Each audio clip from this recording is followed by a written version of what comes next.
Maka datangnya agama ini tujuannya adalah menginginkan kebaikan kita, menginginkan supaya kita menjadi orang baik.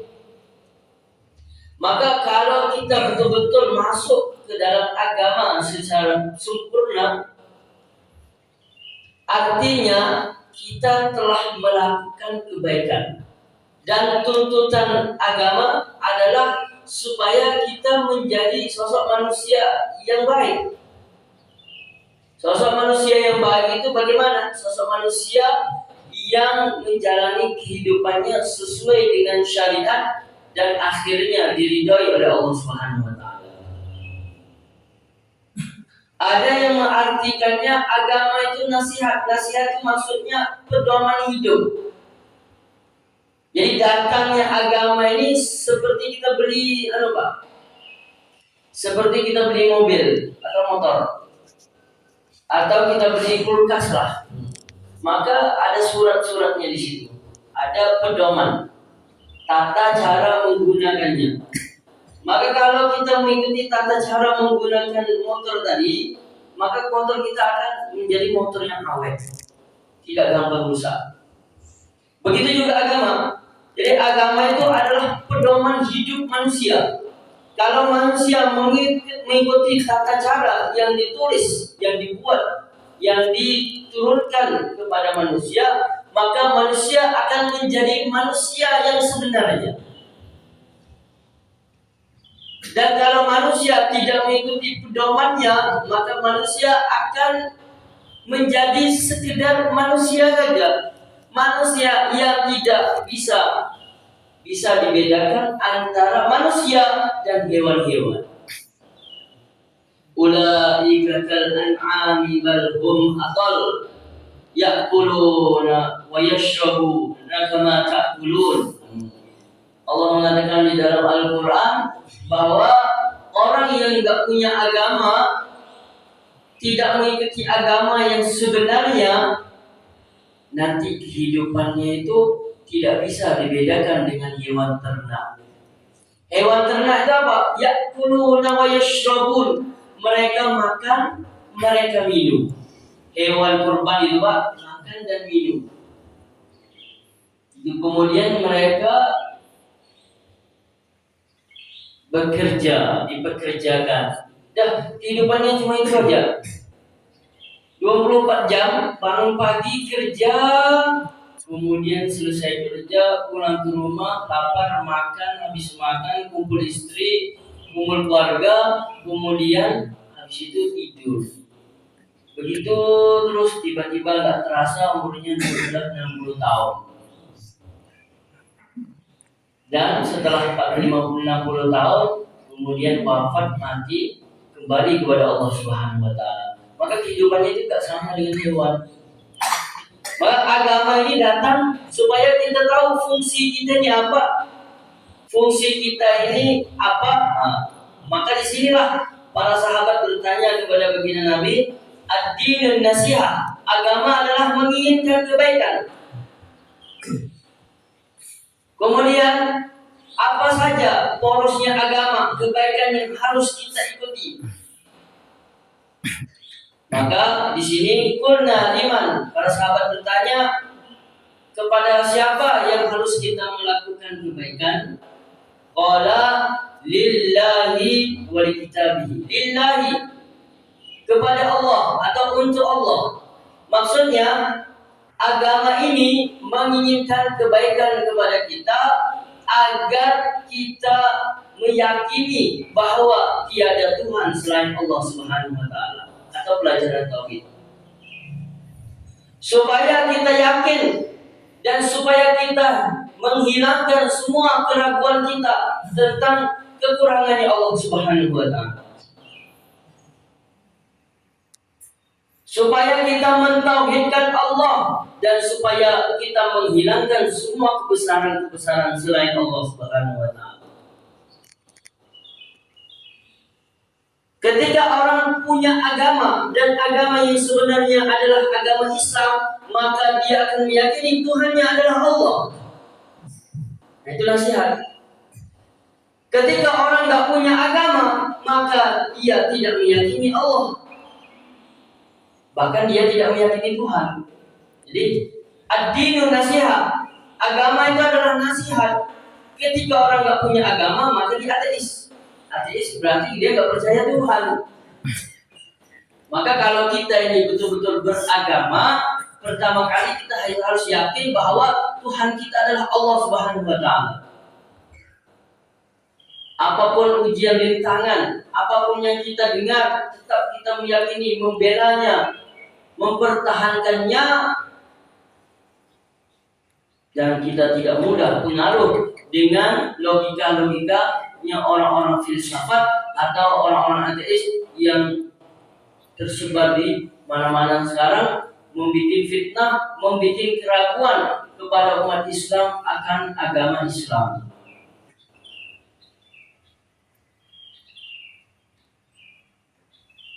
Orang ateis itu sudah mulai banyak muncul Pak di Indonesia.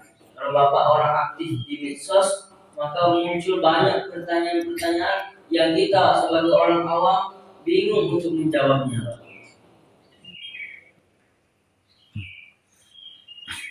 Karena mereka menggunakan logika. Contohnya, Allah, Tuhan, alam semesta itu ada. Kalau alam semesta ada, mesti ada yang menciptakan alam semesta. Itu disebut dengan Tuhan. Setiap perkara yang ada, pasti ada yang menciptakannya. Terus kalau Tuhan itu ada, siapa yang menciptakan Tuhan? Ini pertanyaan ateis. Kalau Tuhan ada, siapa yang menciptakan Tuhan?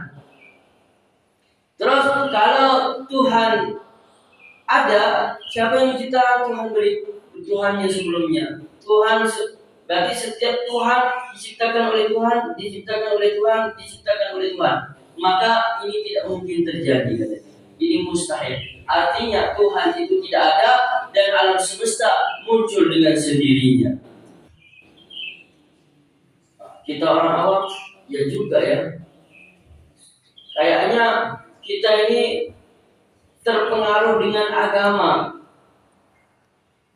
Akhirnya kita mengakui Tuhan padahal seumur hidup kita nggak pernah melihat Tuhan. Maka kita menjawab bahwa pertanyaan kamu siapa yang menciptakan Tuhan itu adalah pertanyaan yang salah. Kenapa? Karena kalau seorang bertanya siapa yang menciptakan Tuhan, berarti dia bukan Tuhan. Karena nuraninya sebagai seorang manusia atau akalnya seorang manusia gak bisa terima. Tuhan itu mesti sempurna. Kalau Tuhan diciptakan berarti itu bukan Tuhan. Paham Pak? Kalau Tuhan diciptakan berarti itu bukan Tuhan. Maka pertanyaannya salah. Yang pertama. Yang kedua, memang kita menggunakan logika untuk menetapkan Tuhan. Maksudnya untuk menyatakan Tuhan itu memang untuk beragama itu kita menggunakan akal. Tapi tidak semestinya akal kita itu harus di atas Al-Quran. Masih ada Al-Quran yang paling atas. Sehingga kalau ada orang bertanya siapa yang menciptakan Tuhan, kita pakai otak kita. Tapi otak kita ini di bawah Al-Quran. Sehingga kita harus kembali kepada Al-Quran. Qul huwallahu ahad, Allahus samad, lam yalid wa lam yulad. Allah itu tidak melahirkan dan tidak dilahirkan. Berarti Allah tidak diciptakan. Berarti kalau ada orang bertanya siapa menciptakan Tuhan? Ya tidak ada. Tidak ada. Kenapa? Kenapa tidak ada? Karena mentoknya itu di Al-Quran. Ketika bertanya yang menciptakan alam adalah Allah, yang menciptakan Allah siapa? Kembali kepada Al-Quran. Al-Quran mengatakan Allah tidak dilahirkan, berarti Allah tidak diciptakan, berarti mentok sampai situ Tuhan kita adalah Allah Subhanahu wa Ta'ala. Paham sampai sini Pak? Wallahu ta'ala alam. Kemudian maksudnya lillah ini juga yang kedua adalah kita mengikuti Allah Subhanahu wa taala, taat kepada Allah, menjalankan perintah Allah dan menjauhi larangan Allah Subhanahu wa taala.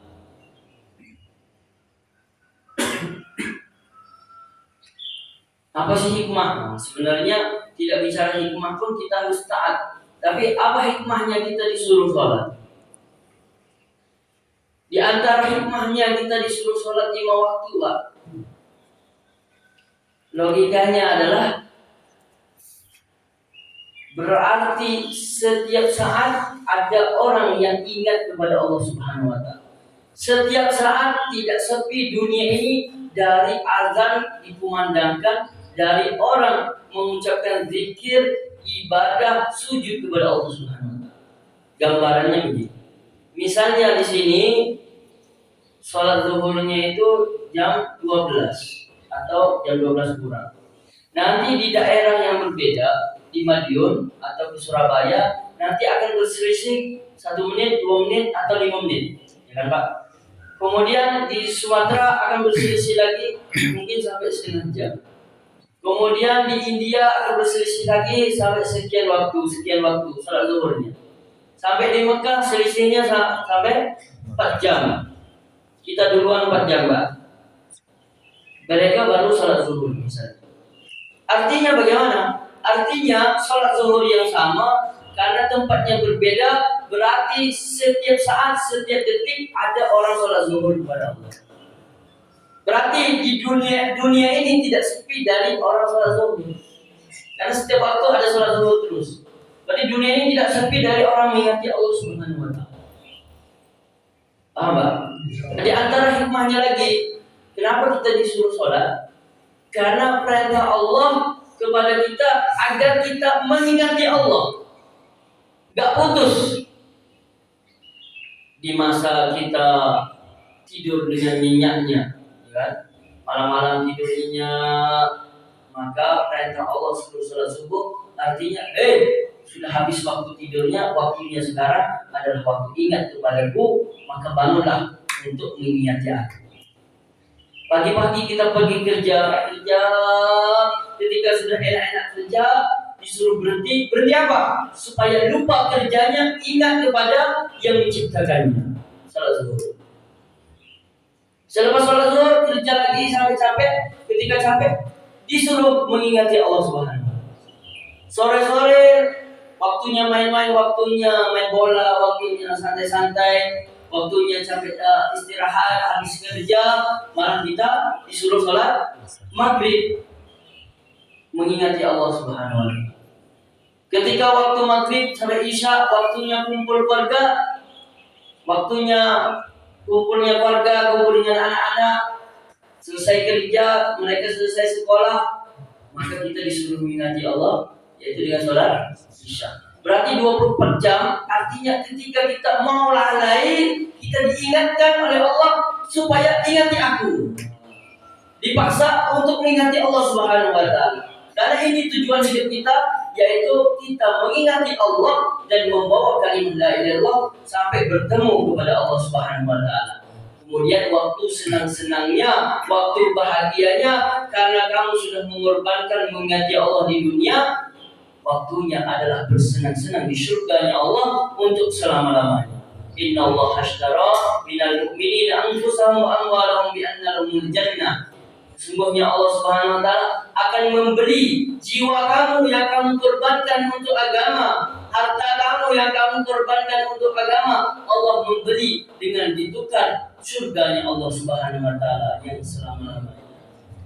Semoga termasuk kita semua. Yaitu Al-Quran, yaitu Taurat, yaitu Zabur, yaitu Injil, semuanya merupakan kitabnya Allah Subhanahu wa taala. Berarti kita harus yakin dengan Bible, Pak. Berarti kita harus yakin dengan kitabnya orang Yahudi, Taurat.